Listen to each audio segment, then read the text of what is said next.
All right, so the last chapter we talked about the 11 keys for doing invitations. I suggest it's usually going to be best if you're doing them on the phone. So I want to go through a couple of templates.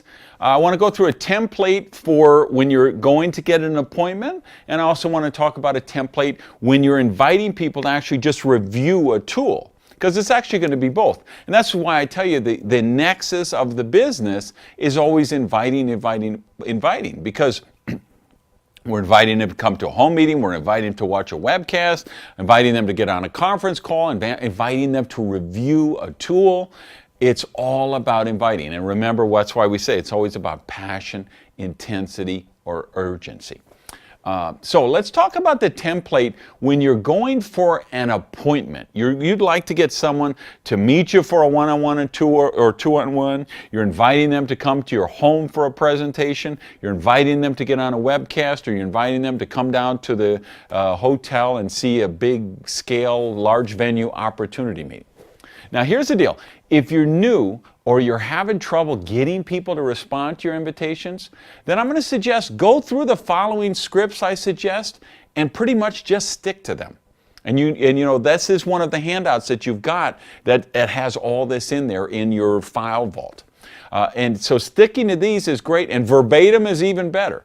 Until you develop more confidence, it's better to use these. Now, once you get confidence and you're comfortable and you feel like you can tweak things, great, go with it. But until that happens, I want you to just follow these until you get some experience and things start to work for you. So you call up people. First thing you ask is, you got a couple minutes, or you have 2 minutes. You need to make sure they're not in the middle of something urgent. If they are, let them know you're going to call them back and get off the phone. Don't let them drag. Well, why? No. You call them and they say, oh, well, no, I've got spaghetti sauce on the stove, and the kid is, the toddler looks like she just fell in the swimming pool, and okay, hey, no, great, go take care of that. I'll call you back later. Just get off the phone. Most of the time, if they say the time is good, you know, what are they doing? They're watching TV, or what, you know, just say, you got a couple minutes. They say yes. Then say, what are you doing Tuesday night? Now, if they say they're out of town, they're working, or something that they can't get out of, same thing. Get off the phone quickly without giving away why you called. They'll ask why, and you just tell them you wanted to do something with them, and they'll try another time.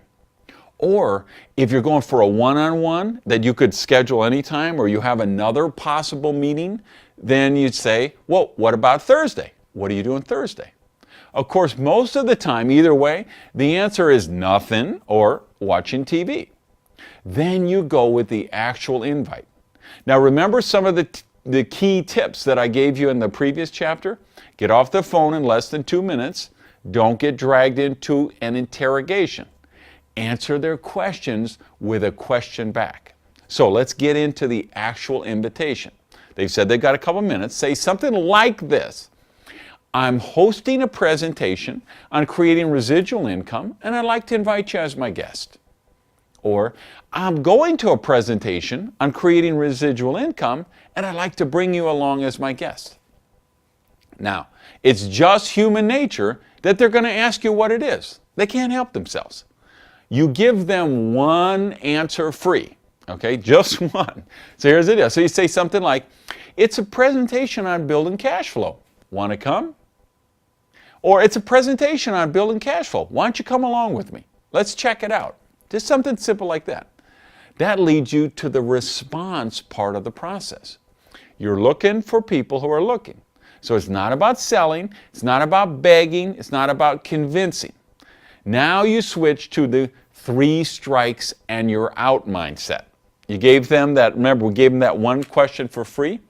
Somebody who's definitely looking is going to say yes. And if so, confirm the place and the time and get off the phone. Because remember, you have 2 minutes, you got to be off the phone. Make your next call while you're hot. Remember I said you can never end on a bad call? Same thing, when you get a great call, you never want to end on that. You're hot, you want to pick up the phone and you want to make the next call. However, what's going to happen most of the time, most people will try and start the interrogation here. So you say it's a thing on creating residual income and cash flow. They say, what is it? Or is it such and such company? Or is it one of those things? What kind of business is it? What's the name of the company? Etc., etc., etc. That's strike one. And no matter what they say, you respond with a question.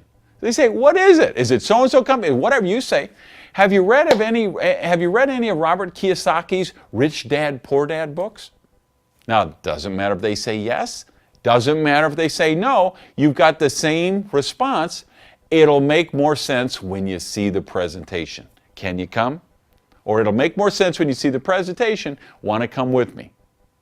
Or they say, is it so-and-so company? Great. Yes, it's such and such company. What do you know about it? Let them answer.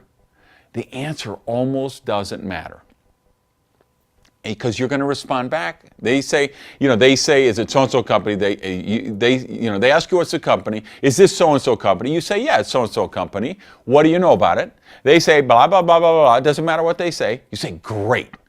A lot has changed about it, and you should see what's going on today. Can you make it Tuesday night? If they say yes, confirm the place and time, get off the phone. Make your next call while you're hot. Now, of course, many people will still ask questions.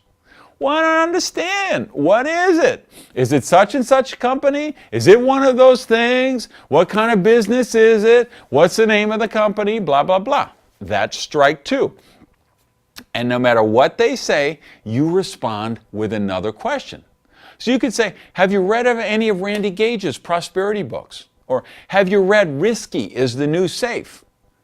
Either way, if they say yes, if they say no, it doesn't matter. It'll make more sense when you see the cash flow presentation, or it'll make more sense when you see the residual income presentation. And you could even say, I can't do business on the phone. It'll make more sense. Can't do business on the phone. It'll make more sense when you see the presentation. Can you come? If they say yes, confirm the place and time and get off the phone. Make your next call, once again, while you're hot.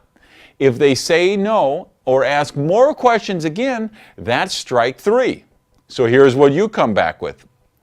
You know what, Steve? Doesn't sound like you're looking right now, so let's forget it. Let me know if you change your mind. And then get off the phone and get on your next call. Don't beg, don't bargain, don't diminish the opportunity. If they're not looking, you're not looking for them. Here's the thing. For some people, this takeaway is what actually gets them to say yes.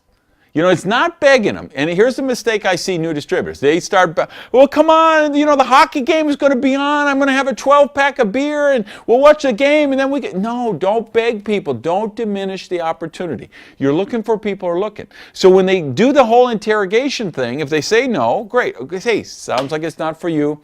Give me a call. You know where to find me if you ever change your mind. Or, again, they keep asking the question. You say, you know what, Steve? Doesn't sound like this is for you. But give me a call if you ever change your mind. Sometimes that takeaway, that's what gets them to say yes. They're like, whoa, wait a minute. No, I didn't say it wasn't for me. All right, where is this event to? Where do you need me to be? And that is the thing that will actually get them to show up to the thing, because you were willing to take it away. That's the posture we talked about. You want to be able to set aside, at least remember, 30, 45, 60 minutes, 90 be great for invitations and get it. So if you set aside 45 to 60 minutes, you're going to get in 20 to 30 invitations. This way, you're not invested in everyone saying yes. Whereas when you just make a couple, you lose your posture. You're making enough invites to get some serious traction for your events. Remember, just do your invitations with passions, intensity, and urgency. Have your dream board or your goal board or your prosperity map in front of you. Look for the people that respond to your excitement. Get off the phone quick with those that don't have it.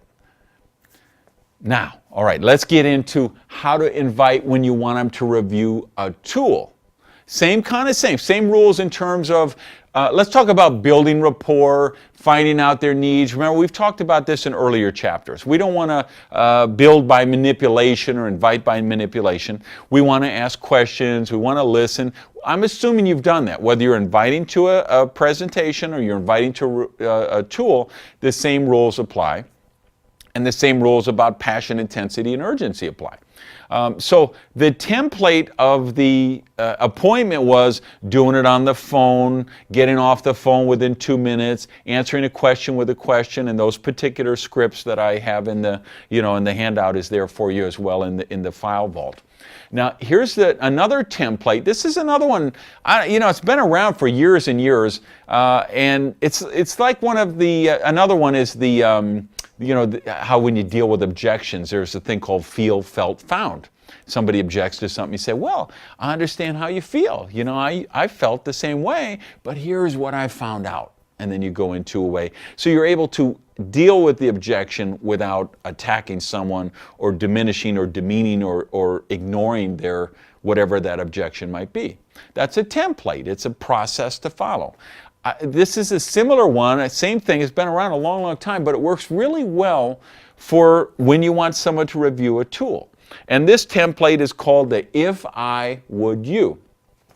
So the deal with this is, let's suppose you've got this CD you want them to review, an audio CD or it's a video DVD that the presentation they're going to watch. So you say, if I give you this CD, can you review it by tomorrow? If I would you. So you qualify it. So in other words, you don't say, here, would you watch this presentation, please? Here, you need to watch it. Here, you need to listen to this. Here, review this. You never give a prospect a tool that you want them to review without the if I would you template. Hey, I don't have a lot of these, so I need to know, if I give you this disc, will you review it and get it back to me by Wednesday? No, I'm really busy. I've got a meeting tonight, PTA's tomorrow, my kid's got soccer practice tomorrow. I want to get it to it till Thursday. Okay, you know what? I'll bring it back on Thursday. Or if you say you've got enough, say, okay, great. So if I give this to you, you will review it on Thursday. Is that correct? And then I can check back with you Friday morning? Great. Here you go. If I would you. Use that template whenever you're inviting someone to review, whether it's a product catalog, a brochure, a CD, a DVD, anything like that. If I would you, make it conditional, because what are we doing with that? We're creating passion, intensity, and urgency. And more importantly, you're maintaining your posture. You know you have something of value that person needs. You have something of value that will help them, and you don't just give it to anyone. You have posture, and you have conditions, and you have expectations for them. Do this stuff, and you're going to have great recruiting success. Let's check out the test.